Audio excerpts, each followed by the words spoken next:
Quite like that there. Oopsies! Yeah, you still got kids. You still got kids in the room. Oh dear, yeah. So, welcome to Dish to Diet and Face the Feelings, a January series, and today we're talking about boundaries and walls. But before we get really into that, I know, Shweta, you've just gone live on your website. So I wanted you to give us a little bit of introduction to you, a little bit of information about your background, how you ended up where you are today, doing what you're doing today with women and people, what you're doing about health and weight and mindset, and how we can find you. Okay, so how did I end up here? A very long story, but the gist of it is I'm a clinical psychologist turned product manager, now back into life coaching as a helping profession.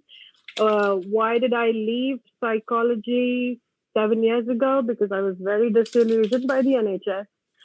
Didn't like how they helped and had to get out. So when I did that, I think I lost a very big part of my identity, because helping was what I was about. And when I didn't get that in the job I was doing, it kind of took something away from me, I think. And it took a lot of time to get back to it. And it was only after my son was born and I had post-traumatic stress, and I went to a CBT therapist, that I realized, hang on, this is what I want to do. This is what was missing.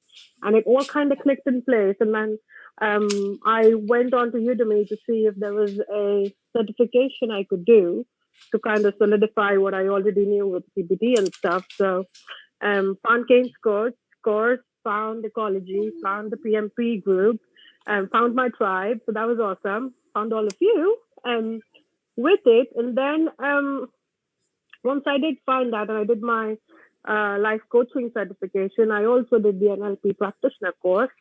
And then there was a point where I thought, I want to help everyone. And that was kind of like awesome. But what's really close to my heart was the point where I came to self-acceptance, and to the point where health became more important than weight loss, and becoming small. And that kind of took me into Dr. Linda Bacon's Health at Every Size, and Louise Hay's, the whole self-love and all of those wonderful, wonderful things. And I decided to kind of chart out what really got me to self-acceptance. And then it was a matter of doing a pilot on Facebook, which is still running. I made my own group. It's called The Twist, Fuck Diets and Own Your Life, which is for women to stop hiding behind their weight, to become visible, and to really do what they were meant to do. Your weight and your size has no relation to your actual capabilities in life. And I was talking on the news in ecology this afternoon, and one thing that struck me was, if you want to go and buy a Mercedes, they don't look at you and go, I'm sorry, you're fat, you can't buy one. They will let you buy one as long as you have the money, which means if you're able and you're capable, you can do whatever it is you want to do. Your size really doesn't stop you from anything. It's what everyone else is telling you, and you're validating it by not doing anything. So as long as you can take action, you will get there.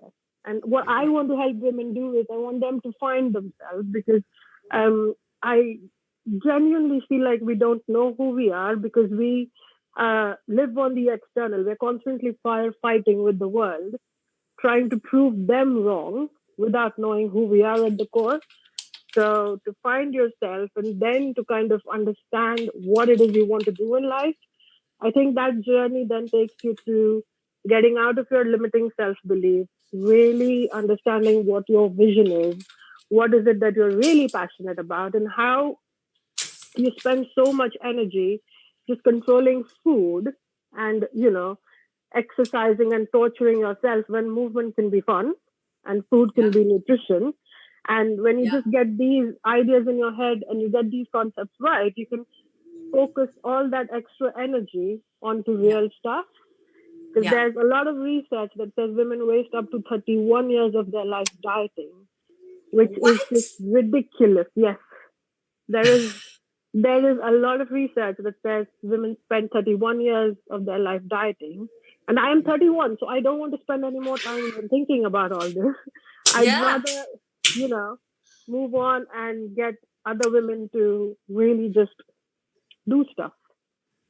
And we have to move from that mindset of I'm only good if I'm small to I'm good right now. Oh, what's wrong? Beth? Sorry, little 5-year-old that I'm telling off. Sorry about that. That's all right. Yeah, so it's basically moving from the mindset of I'm not enough to I am good enough right now, and then just go get on with life. Yeah. Yep, that's all I am about. My website is called shwetadesaicoaching.com.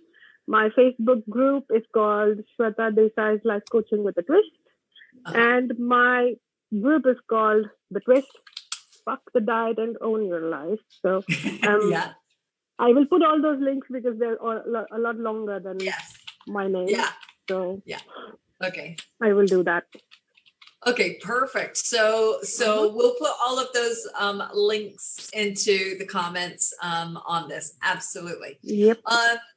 So thank you so much for giving us this introduction to how we can find you, how you got here.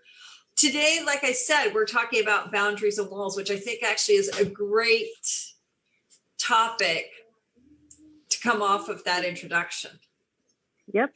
Because one of the things that I love about boundaries is boundaries can be flexible, whereas walls tend to be a lot more rigid. We build walls around us to keep, to protect us.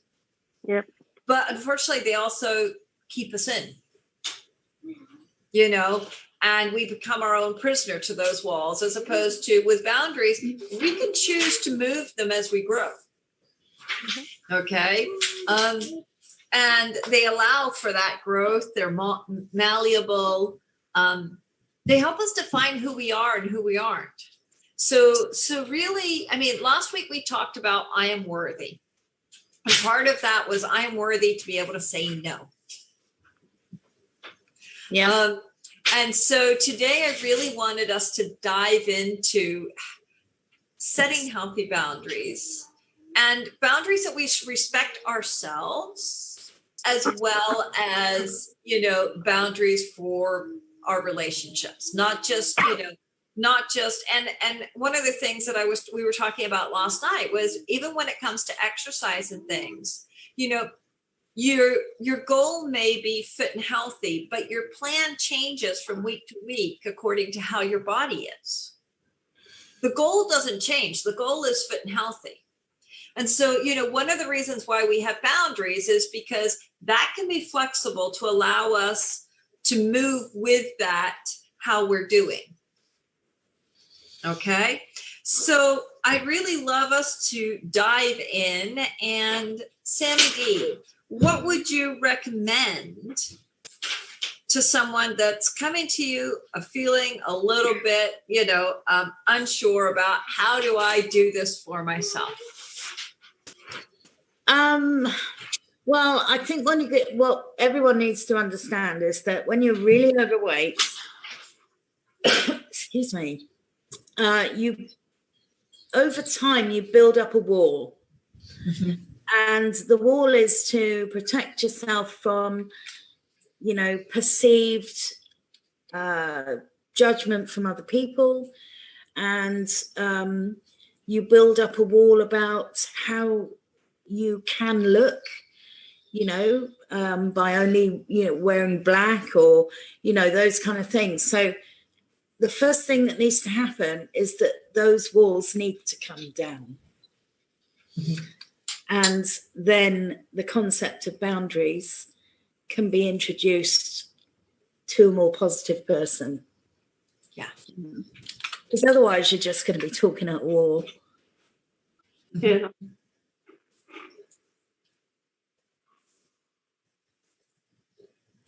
So what about you, Nina?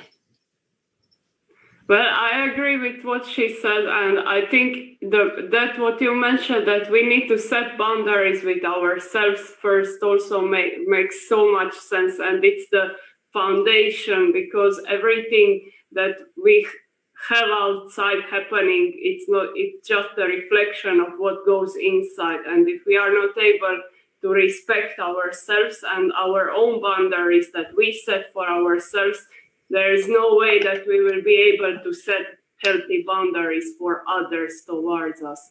So I think that's the place to start. So it can be something really small, like you decide to show up for yourself with some small habit every day, and that is non-negotiable. You do it every day, and it's for yourself. It's a foundation, and then you can be setting those boundaries with other people. Because when you know that you respect yourself, and you will be naturally expecting the same relationship from other people. So Yeah. And that really does start with yourself and your relationship to self, that, if I am not able to respect myself, how will anybody else respect me? Yeah. Exactly. And there's such a complex pile of things that need to be thought about, when you approach this kind of subject, because, depending on how many years someone has, been that way, they've got issues with self-esteem, issues with connecting with people, and perceived assumptions. When you walk into a room, you're expecting people to look at you and think, oh, she's that.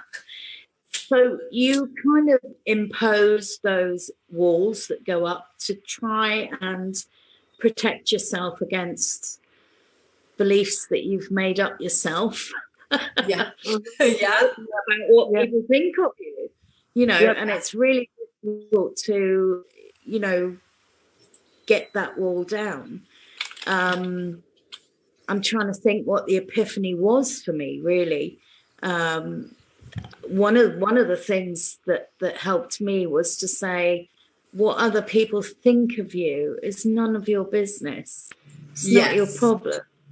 Yeah. And that was such an epiphany, and I went, wow, that's absolutely right.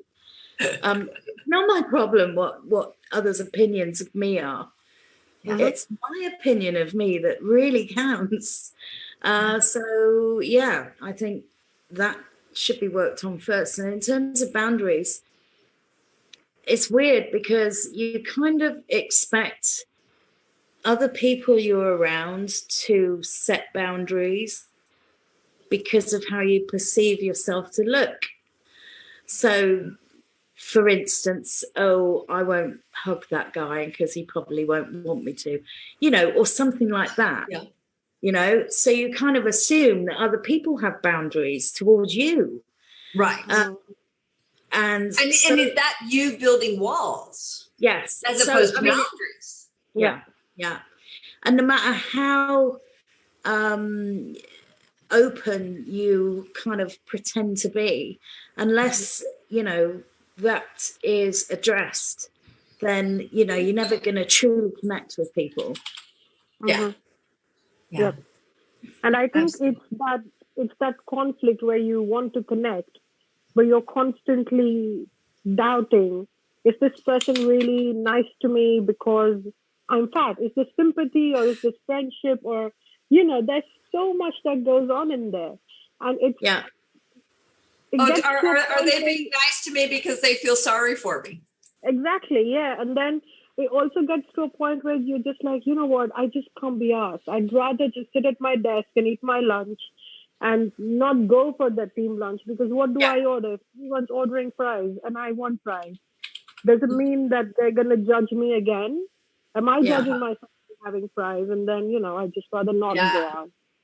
Yeah. And it's a very vicious circle. And the only thing that you can control at that point is just not deal with it at all. But you need And to, and also you need to choose that you want things to change, because, you know, you can be told, you know, I don't know how many times that, you know, oh, you know, you need to help with your self-esteem and you've got these issues and boundaries and da da da.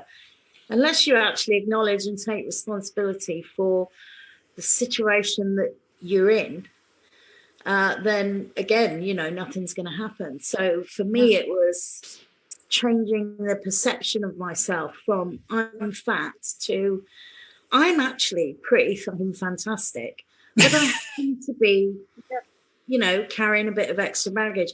And as soon as I made that separation, it was completely life-changing, because I was no longer held down by this extra baggage that I was carrying. I was just being me.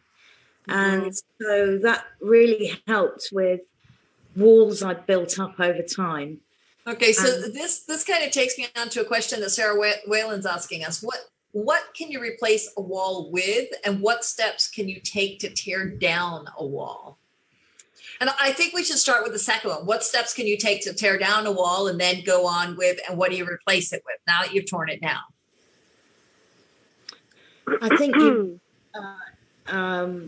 I've developed the confidence to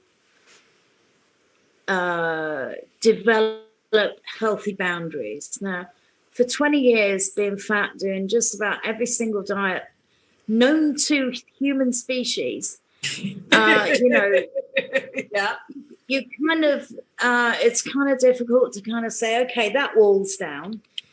I'm open to connecting with people, and what they think of me is not my problem. But then I need to learn how to set healthy boundaries. Right. And that takes more inward looking on, okay, you know, what boundaries am I, and having the confidence to put them in place. Yeah. Yes. You know, in case, you know, there's some lingering thing that says, who's this fat bitch thinks she is, you know? When you say, no, I can't do that. Or, you know, you have to have the confidence to set your own boundaries and not worry about what everyone else, you know, might think, because that's their issue. Sorry, Nina, you were going to say something.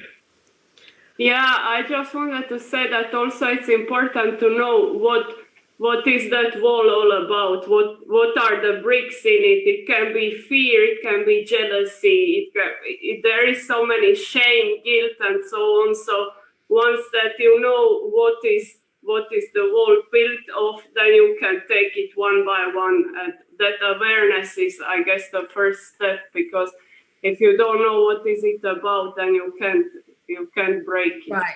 Yeah, and that's what Bhupinder Singh was saying, was that, you know, noticing that you have the wall is step one, and what is protecting? Why did I build this? You know, and most of the time, until we've noticed the wall, until we recognize I put this there, and I put it there for a purpose. Yeah. You know, it was there to serve a purpose. So now, what is that purpose, and how can I serve that purpose better where I am today? Because that wall is rigid. It doesn't allow me to move. It doesn't allow me to interact in the world the way that I want to. So it was there to serve a purpose. Now, what can I replace that with that might serve that purpose, if that purpose is still necessary? Yeah. Because if I built a wall at 8 years old, now, is that wall still even relevant? Well, Beth, whatever the wall is, its ultimate purpose is for self-preservation. Absolutely. So it's there for some reason to preserve you from something, or to protect you from something. But, you know, at 8 years old, I was scared of the dark. Do I need that wall still? Do you? But, you know, that's what I mean, is that, you know, that whole thing of, you know, you build these walls because at that time you needed it, or that's what you thought you needed. That was as much as you knew how to do. And it should, once it's down, it should generally be replaced by, constantly reviewing yourself. And self-care.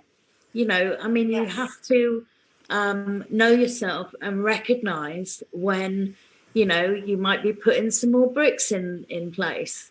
And it could be a symptom of, your self-esteem. It could be a symptom of your diet going off the rails. It could be a symptom of anything that you grab a brick and start putting the wall back up. So it's kind of a constant, how am I? How am I doing?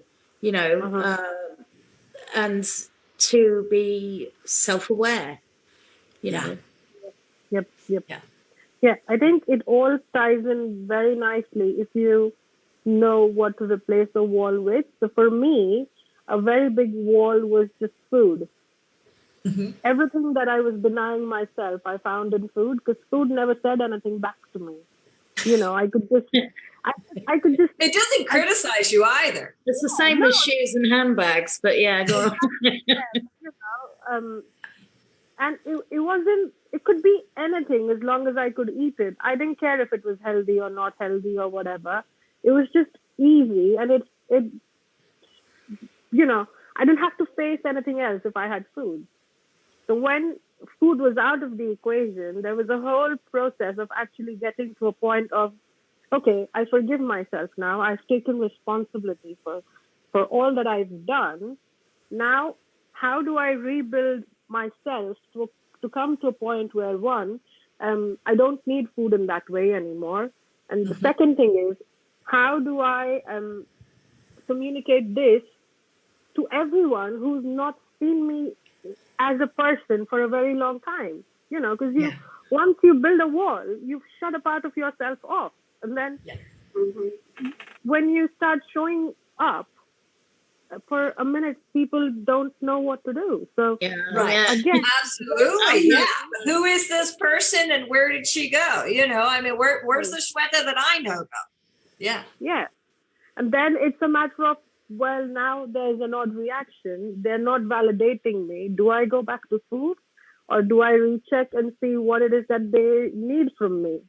So there's a lot of self-awareness, and there's a lot of knowing your triggers, knowing what makes you put that wall up.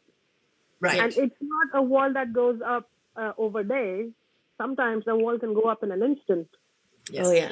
Yeah. So that's where you need to be really aware of what is going on with you. Yeah. And only you can do that. There's no one else who can save you. There's no booklet on this, unfortunately. No. But it is definitely, I mean, and this comes back to that whole self-awareness, that being in yourself in a place where you're mindful and you see yourself and you watch yourself responding. You watch yourself reacting. It's like, well, wait a minute, is this how I want to show up? Shirley Millingmeyer, who I learned energetics from, has this thing of, just if you could put size and weight on the shelf, just put that up on the shelf. We're not going to look at that for a while. Okay. Just put size and weight up on the shelf and recognize that eating is easy. It's the living that you need to get used to doing. Because the moment you've put size and weight on the shelf, the moment that you've accepted that eating is easy, now you need to face the fact that I'm eating to cover up all these other things. And the moment I've taken eating out of my equation and I'm no longer eating to cover up this, or I'm no longer drowning myself in this food, or I'm no longer stuffing this down, or swallowing something. Now I got to get real about what's really bothering me. So if, for example, I go to mom's house and the reason that I eat too much is because I want to please her, and I either need to listen to her and rehear those stories, or I could just eat more. Either way, she's pleased and she doesn't bother me. Now, how many times do you eat more because you don't want to listen to the stories? I'm not saying that's the case, but I'm just giving that as an example of, well, these are my choices, or these are what I think my choices are. Yeah. Those were my choices when I was 11 years old, perhaps. Yeah. And I haven't updated the fact that I actually have other choices now. Yeah. Okay. And to please my mom, I could say, this tasted delicious. I really enjoyed it, but no, thank you. I do not want a second serving. Yeah.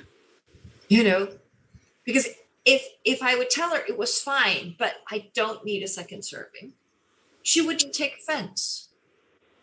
Yeah. I'm not a growing 11-year-old. Yeah. But then, I mean, it's not only about, learning to do that. It's about having a different perspective. So, for instance, when I was sort of 10 or 11, we'd go to my grandparents on a Sunday, and they would feed us a great big Sunday dinner that was absolutely humongous and beautiful. But, they're of a generation where they lived through the war and therefore they see food differently. So yes, and so there was a need and a lack, and there's a coming from scarcity, and therefore look at this feast, and you'd better not leave any on your plate. Exactly, and that's the generation I grew up with, and we would never. I don't remember ever leaving anything on my plate. Oh, I can remember. You will sit at the table till you finished, and you can sit there and cry for 45 minutes, but you damn well will finish it. Yeah. Yep. Yeah. I mean, my mother would be horrified if she saw my 5-year-old that gets halfway through and says, "I've had enough," pushes the plate away and says, "Can I get down from the table now?" It's just understanding that generation has a different viewpoint, and the way I would handle it now is to say, I love you so much and I love this food you've given me, but I'm absolutely. And so you're building a healthy boundary based on, this is what my body needs. Yeah. Okay. Now, what if you turn this around to, are there boundaries you need with other people, not just, with your food? That there's some people that I will overeat just not to interact.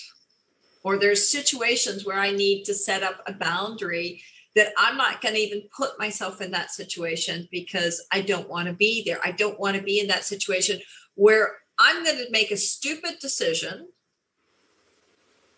because I'm uncomfortable.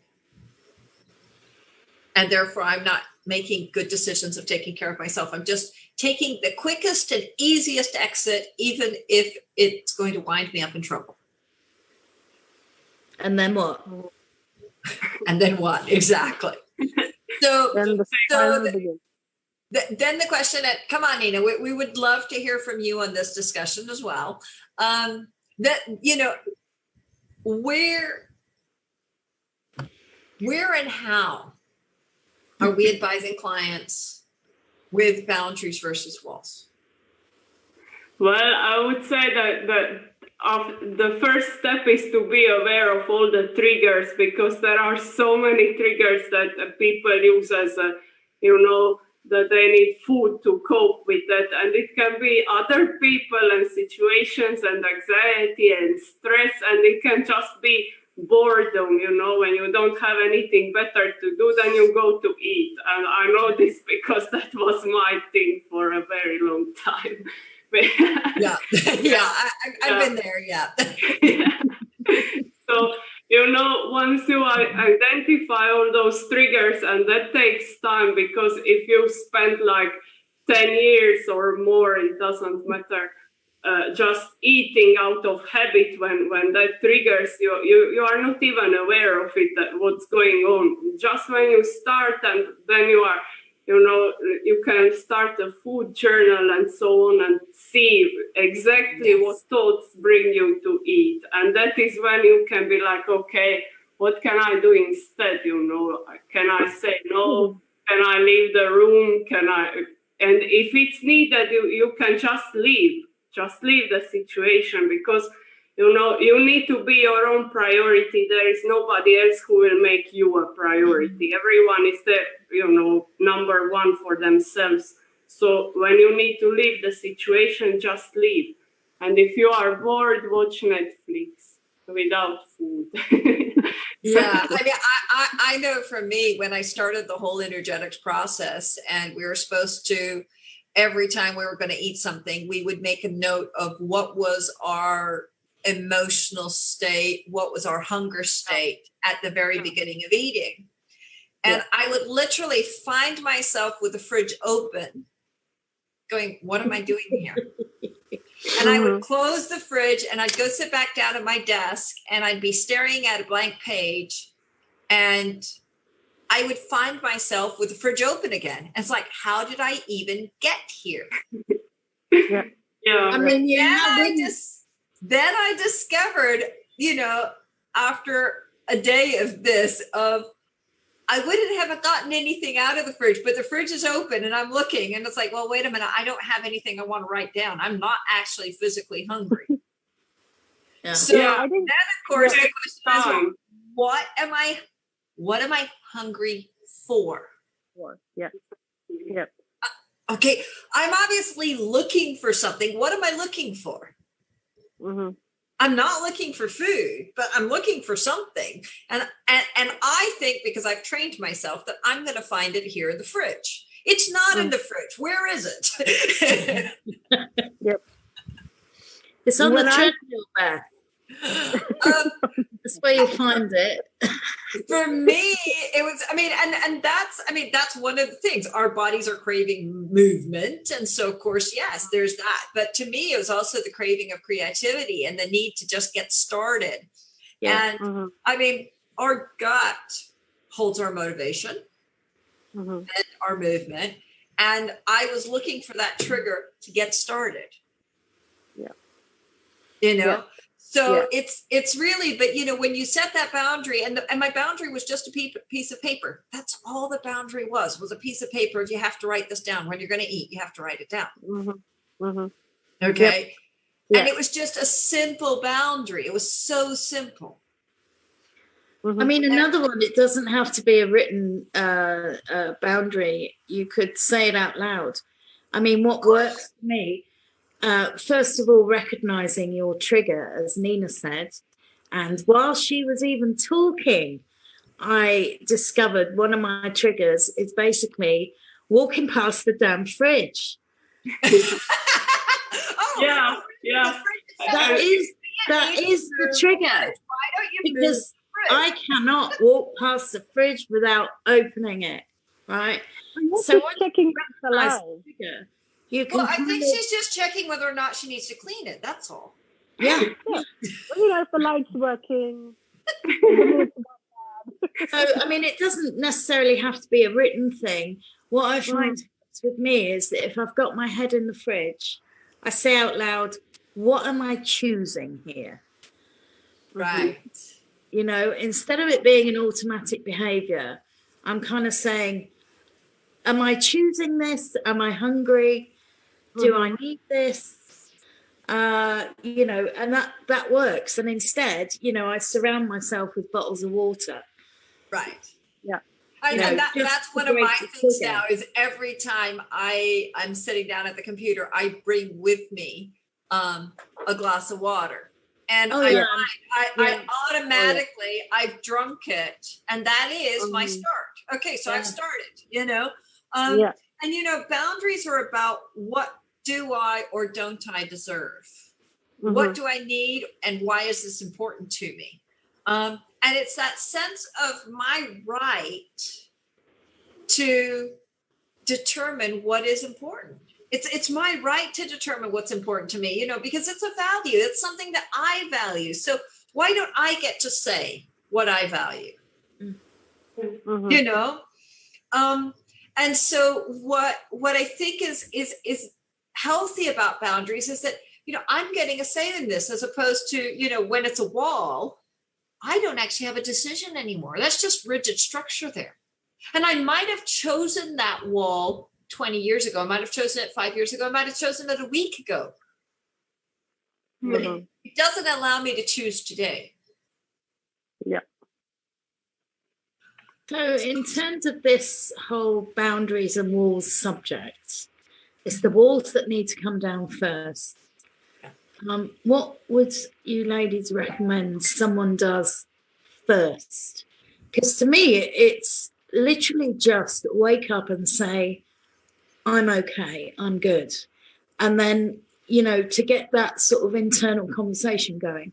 So, Mhm. how would one start getting the walls down? Well, I think it goes back to what we talked about last week. I am worthy. Because if I'm not worthy, I'm not going to do this for myself. Yeah. And secondly, for me, it's going to be, I want my freedom. Yeah. And so, in order to give myself freedom, the walls have got to come down. Yeah. Yep. And I think having that why, Mhm. that passion, that heart reason of this is what I want. Yeah. Yeah. And then I'm willing to do the work for it. I mean, it's a great journey. It's hard work because Yeah. there's a lot of looking inwards and saying, Mhm. why am I doing that? Why is that wall there? How many boundaries do I actually have? I don't And go what was this serving me for? It was serving me, so it's like, I might need to replace it with something that serves better. Yeah. Yeah. I think when you're talking about taking down a wall, you're really talking about getting out of your comfort zone, because you're gonna have to explore way too much, and it's not easy, because what you're trying to do is actively make yourself uncomfortable, and the wall really protects you there, right? Right. You will have a conversation with yourself, because I did, and I was like, why am I doing this? Why am I putting myself through this when no one's cared about me being invisible for so long? Life goes on. So why do I have to change, and why do I need to change right now? And the answer for that is that because I'm worthy and because I want to change. Change is never going to be easy. Yeah. But on the other side of change is freedom of choice, and you get to choose how you do whatever it is that you want to do. And that's the most important thing, is that we have to make ourselves actively uncomfortable. We have to put ourselves through this, because we've done something to ourselves before that has to stop. Yeah. Yeah, I've got a note here of claim your voice and speak up for yourself, which I think is exactly what you're just saying. Yeah. And I think we also need to get used to the idea of not being invisible. Yeah. And now that's quite a huge statement for, people that have been overweight for long term. And they're used to, being invisible, and it's quite a journey to get out of that. But it's a comfort zone thing. It's quite liberating when you stop, trying to hide away. Yeah. And it's nothing about to do with my size. It's the fact that actually, no, I have a voice. My my body size is irrelevant. I have a voice. I want to be. Yeah. Yep. Yeah. All right, ladies, we are over time, way over time.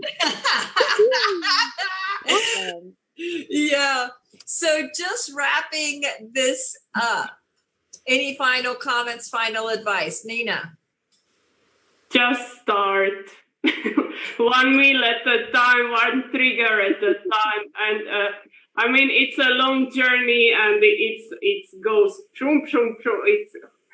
But it's totally worth it. And it's something that you can do every day, multiple times a day. We eat all the time. So, Absolutely. It's a decision you can take all the time, basically. Right. Yeah, absolutely. Sammy D. Final words then. Wake up every morning and say, I'm okay, I'm enough. Do that every day.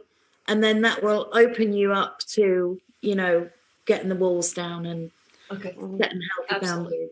Yeah. Yep. How about you, Shweta? Just do it. Just fucking do it. There's nothing else that you can do. Find your triggers and face them, and that's your only way out of this whole cycle of hiding. So my final advice would be, well, if food wasn't available, what would you need to deal with? You know, if it wasn't available, what would you be facing? Yeah. You know, and deal with that. Yeah. Just think about how you're feeling. That one little step, like Nina says, just take that on. Just baby steps. You know, go easy on yourself. You know, you eat an elephant one little bite at a time. That's all. All right, ladies, thank you so much. And we will catch you all next week. For those of you Thank you for having me. Nourish, remember that we are in the group Nourish, and feel free to come join us there. We'd love to have you. I believe we've finished the celery challenge if you were hiding away and didn't want to join us on the celery challenge. Still got celery. It was a celery juice cleanse challenge, yeah. But so in February we've got a new challenge coming, and we will let you know about that inside the group. So thank you all, and catch you all next week. Bye. Bye, everybody.